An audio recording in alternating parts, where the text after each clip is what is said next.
Parliament లో చర్చ పెట్టండి. సరే సార్. ఆ పార్లమెంట్ లో చర్చ ద్వారా బీఫ్ ఈ దేశంలో పవిత్రంగా గోమాతని చూడాలనుకుంటున్నారా లేదా అని తేల్చుకుంటారు.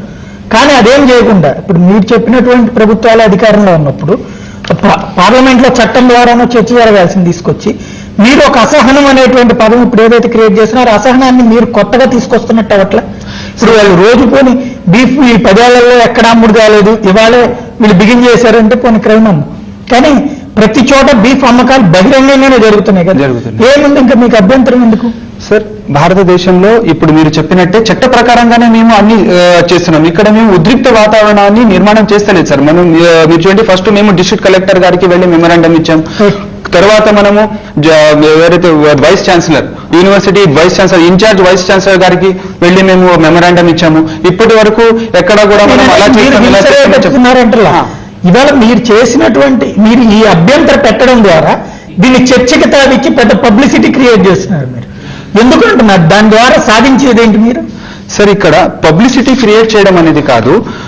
ఈ ఒక ఆవు అనేది మన హిందూ ధర్మంలో దీనికి ఒక శ్రేష్టమైన స్థానం ఉంది సార్. ఈరోజు కేవలం హిందూ ధర్మంలో శ్రేష్టమైన స్థానం ఉంది, అంతేకాదు ఇది పర్యావరణానికి, దేశానికి, ప్రపంచానికి కూడా చాలా శ్రేష్టమైన స్థానం ఉన్న ఆవు మాంసాన్ని ఈ దేశంలో అమ్మడం మీద నిషేధం లేనప్పుడు ఇంకా మీరు ఏం చెప్తారంటున్నా? ఈ దేశంలో ప్రతి జంతువు మన ప్రకృతిని ప్రేమించే దేశం ఇది. ప్రకృతిలో ఉన్న ప్రతి వస్తువుని, చెట్టుని పూజిస్తాం, మొక్కని పూజిస్తాం. ఆ చెట్లన్నీ తింటున్నాం, చెట్టుకి సంబంధించిన ఆకుల్ని తింటాం కదా మనం. అట్లాంటప్పుడు దీనికి కూడా ఇది ఒక స్టాండ్ సిటీ అనేటువంటిది ఎందుకు మీరు కొత్తగా తీసుకొస్తున్నారంట? లేదు సార్, ఈ రోజు మీరు చూడండి, మహారాష్ట్రలో, గుజరాత్ లో, అలాగే రాజస్థాన్ లో కౌ స్లాటర్ బ్యాన్ ఉంది. రైట్.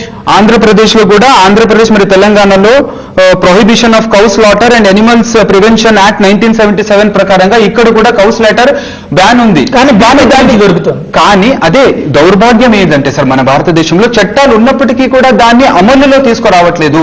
అమలులో చట్టాన్ని తీసుకురావాలి లీగల్ కదా, మీరు న్యాయస్థానాలకు పోవాలా, న్యాయస్థానాలను అడగాల. అది మానేసి బహిరంగ చర్చకి ఇప్పుడు ఒకరికొకరు వివాదం సృష్టిస్తే ఏదో ఒకరికొకరికి గొడవలు క్రియేట్ చేయడం తప్పించి ఏమొరుగుతుంది మీకు? సార్, ఇది మేము చట్ట ప్రకారంగా కూడా దీనికి కూడా మనము ప్రయత్నం చేస్తున్నాము. ఇది ఇక్కడ ఏం ప్రాబ్లం అవుతుంది అంటే, ఇక్కడ వీళ్ళు ప్రత్యేకించి అంటే బీఫ్ ఫెస్టివల్ ని ఆర్గనైజ్ చేయడం ద్వారా హిందువుల మనోభావాలని దెబ్బతీస్తున్నారు.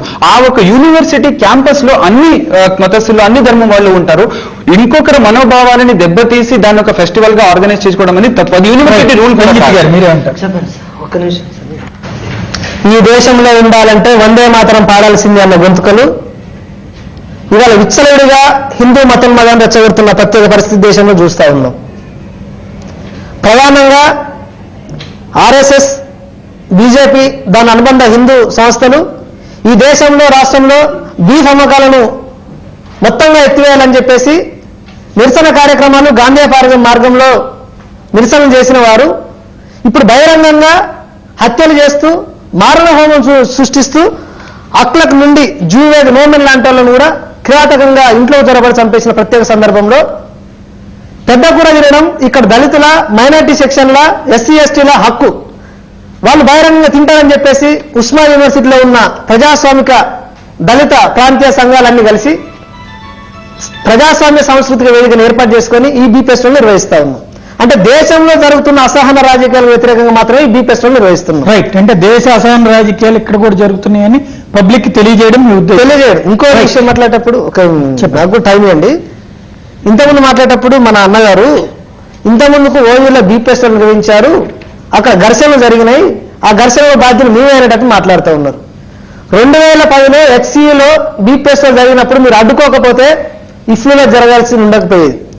ఇఫ్లూలో 2 సెక్షన్లో విడిపోయిన విద్యార్థులు ఒకరు మేక కూరతో, ఒకరు చికెన్ కూరతో అక్కడ పండుగ చేసుకుంటూ ఉంటుంటే, ఇక్కడ మా ఇష్టమైన ఆహారం బీఫ్ దీని అనుకొని చేసుకుంటామని ఒక సెక్షన్ ఇక్కడ చేసుకుంటుంటే, ఇదే ఏబీపీ ఆర్ఎస్ఎస్ సంబంధించిన వ్యక్తులు స్లాబ్ పైకెక్కి టాయిలెట్లు కవర్లో కట్టి పైనుంచి ఇసిరిగొట్టి తినే ఆహారంలో మొత్తం మూత్రాలు విసిరేసారు, తాగే బీర్ సీసలు విసిరేసారు, రాళ్లతో కొడితే అక్కడ ఉన్న విద్యార్థి సంఘాల నాయకులు తాలకాలు వెళ్ళినాయి.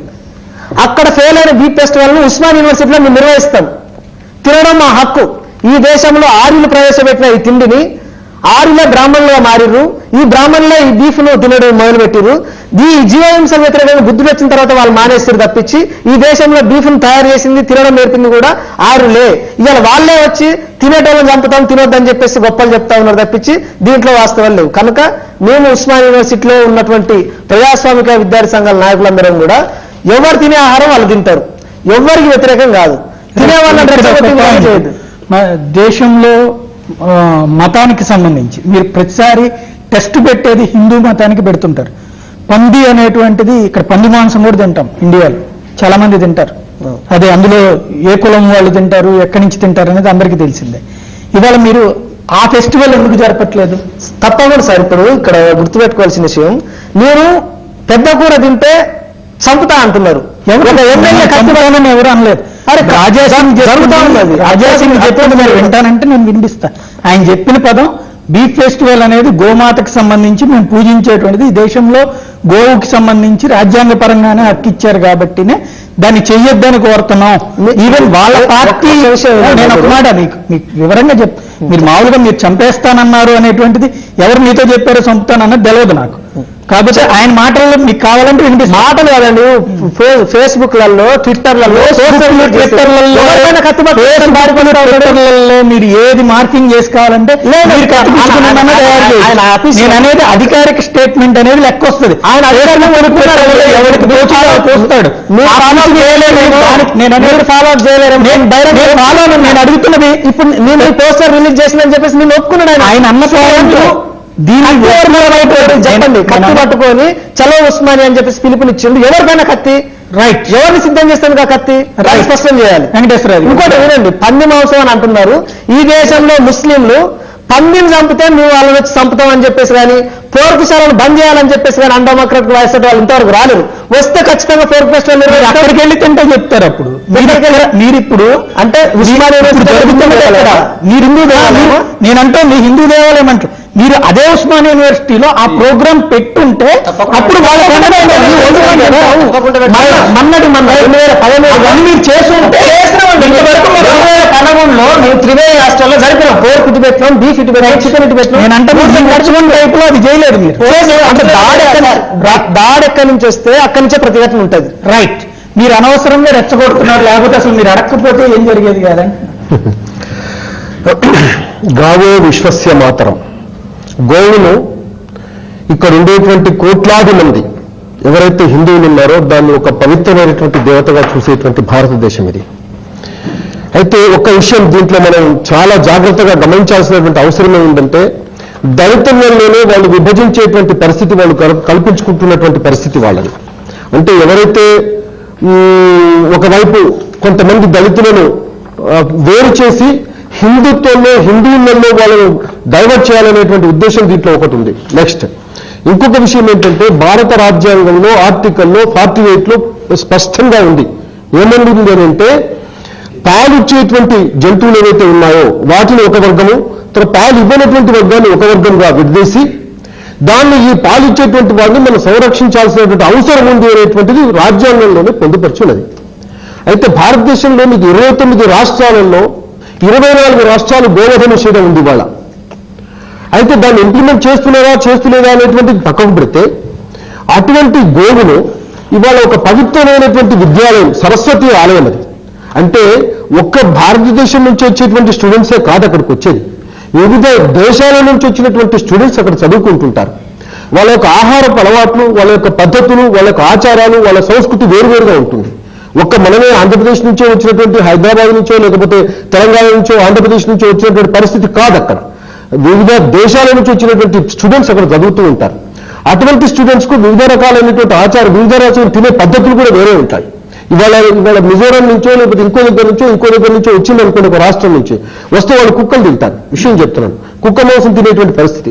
రేపు వాళ్ళు అంటే యాక్చువల్గా ఇక్కడ ఉండేటువంటి విద్యాలయాలలో విద్య నేర్చుకోవడానికి వస్తున్నారా, లేక ఏదో ఒకటి క్రియేట్ చేసి ఉన్నటువంటి ప్రశాంతమైనటువంటి వాతావరణంలో విద్యార్థులు చదువుకోవాల్సినటువంటి ప్రశాంతమైన వాతావరణంలో విద్యార్థులు చదువుకొని ఆ యొక్క యూనివర్సిటీ నుంచి భారత భవితకు భారత వాళ్ళు ఒక ఫౌండేషన్ స్టోన్ గా ఉండాలి, ఒక పిల్లర్ గా రావాల్సిన మీకెందుకు బాధని? అది చెప్తానండి. అయితే ఒక్క మాట, అయితే అది ఒక్క మాట విశ్వవిద్యాలయాలంటే ఏదో కూర్చుని పుస్తకాలు చదువుకుని పోవడానికి కాదు. అందరూ మీరు చెప్పినటువంటి వివిధ రాష్ట్రాలు వివిధ దేశాల విద్యార్థులు ఒక చోటకు వచ్చి ఒకళ్ళ నుంచి ఇంకోళ్ళు నేర్చుకోవడానికి. అవును, మీరు చెప్పినటువంటి మిజోరాం కుక్క మాంసం వీళ్ళకి నచ్చితే అది కూడా తింటారు, నష్టమే ఉంది, వాళ్ళ ఇష్టం అది. అంటే నేను అనేది ఒక్క మాట, మీరు ఈ దేశంలో వద్దనుకుంటే ఆవు మాంసాన్ని తినాలా తినకూడదు అనేటువంటిది పార్లమెంట్ లో చర్చ పెట్టి ఒక చట్టాన్ని తీసుకురా.